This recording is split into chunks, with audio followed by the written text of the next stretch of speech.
আজকে আমি এমন একটা ভর্তার রেসিপি করে দেখাবো। আমার তো মনে হয় না আপনারা আগে কখনো এই রেসিপিটা কোথাও দেখেছেন। তো চলেন শুরু করি। আজকে আমি থানকুনি পাতা দিয়ে একটা ভর্তার রেসিপি করব।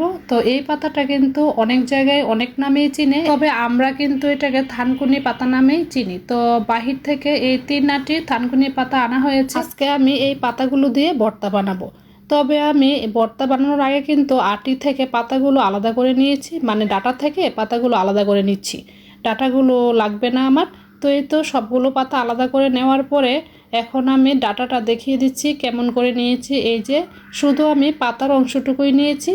তো এখন আমি ভালোভাবে পাতাগুলো ধুয়ে নিব। যদিও পাতাগুলো বেশ পরিষ্কারই ছিল, তারপরও বাহির থেকে যেহেতু আনা হয়েছে, আমার তো ভালোভাবে পরিষ্কার করেই ভর্তাটা বানাতে হবে, তাই না? তো আমি ভালোভাবে পরিষ্কার করে নিচ্ছি। তো আমি 2 থেকে 3 বার কিন্তু পানিটা চেঞ্জ করে পরিষ্কার করে নিয়েছি। আর এই পাতাটা যারা খান এবং যারা চিনেন তারা তো অবশ্যই জানেন যে এই পাতাটার উপকারিতা কতটুকু।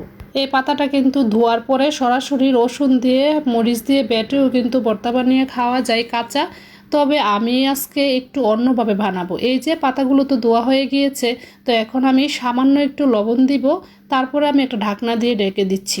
আর এখানে কিন্তু আমি কোনো প্রকার পানি ব্যবহার করিনি। পাতার গায়ে যতটুকু পানি ছিল তা দিয়ে আমি পাতাটা সিদ্ধ করে নিয়েছি। 5 মিনিট সময় লেগেছে আমার। সিদ্ধ করা পাতা নিয়ে নিলাম। তারপরে এখানে কিছু পেঁয়াজ কুচি আমি সরিষার তেল দিয়ে হালকা ভেজে নিয়েছি। তারপর 1 পিস মাছ ভেজে নিয়েছি, আর সাথে আমি বড় একটা আস্ত রসুন স্কিনটা ছাড়িয়ে একটু সরিষার তেল দিয়ে ভেজে নিয়েছি। আর হচ্ছে এখানে অল্প পরিমাণে কিন্তু মরিচ নিয়েছি, শুকনা মরিচ। তো ভর্তাটা বানানোর জন্য যা যা লাগবে সবকিছু মোটামুটি আমি রেডি করে নিয়েছি। এবার শুধু বেটে নেওয়ার পালা। তবে আপনারা যারা বাটাবাটি করতে পছন্দ করেন না, তারা চাইলে কিন্তু এই অবস্থায় ব্লেন্ডারের জারে দিয়ে ব্লেন্ড করেও নিতে পারেন। তবে ভর্তার স্বাদ তো পাটাই, তাই না? তো আমি আজকে পাটাই বানাবো। আর আমি সবসময় ভর্তা পাটাই বেটে বানাতেই পছন্দ করি। তো ম্যাক্সিমাম ভর্তা আমি পাটাই বেটেই বানাই। তো এই তো আমি প্রথমে কিন্তু পাটার মধ্যে মরিচ দিয়ে বেটে নিয়েছি, সাথে আমি সামান্য লবণ দিয়েছি। আর মরিচগুলো বাটা হয়ে গেলে আমি এবার দিয়ে দিচ্ছি রসুন। তো ভেজে রাখা রসুনটাও আমি বেটে নিচ্ছি। এখন দিয়ে দিলাম সিদ্ধ করে রাখা থানকুনি পাতা। যেহেতু সব ইনগ্রেডিয়েন্টস সিদ্ধ এবং ভেজে নিয়েছি, তো এই জন্য বাটাবাটির ঝামেলাটাও কিন্তু কম, খুবই কষ্ট কম হয় এই ভর্তাটা বানাতে। তো পাতাগুলো বেটে নেওয়ার পরে আমি এখানে মাছের পিস রেখেছিলাম, যে তো আমি ওগুলো কাটাটা বেছে তারপরে মাছের অংশটুকু দিয়ে দিয়েছি। তো আমি হালকা করে বেটে নিচ্ছি। তো সব কিছুই কিন্তু আমি মিহি করে বেটে নিয়েছি, তবে মাছের অংশটুকু এত মিহি করে বাটার দরকার নাই।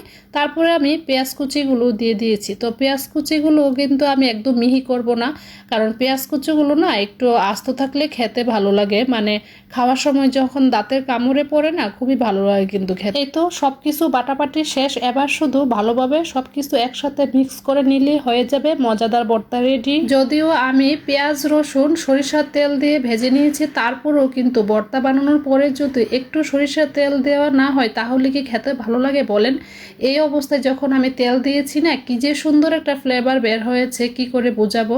তাই আমি বলবো যে একবার হলেও কিন্তু এই ভর্তাটা আপনারা ট্রাই করে দেখবেন। খুবই সহজ বানাতে, আর এত দুর্দান্ত স্বাদ হয়, একবার না খেলে বুঝতেই পারবেন না। আর এই ভর্তাটা গরম ভাতের সাথে খেতে কি যে মজা লাগে, কি করে বুঝাবো আপনাদের। তো আজকে রেসিপিটি এই পর্যন্তই। কেমন লেগেছে কমেন্ট করে জানাবেন। ভালো থাকবেন। আল্লাহ হাফেজ।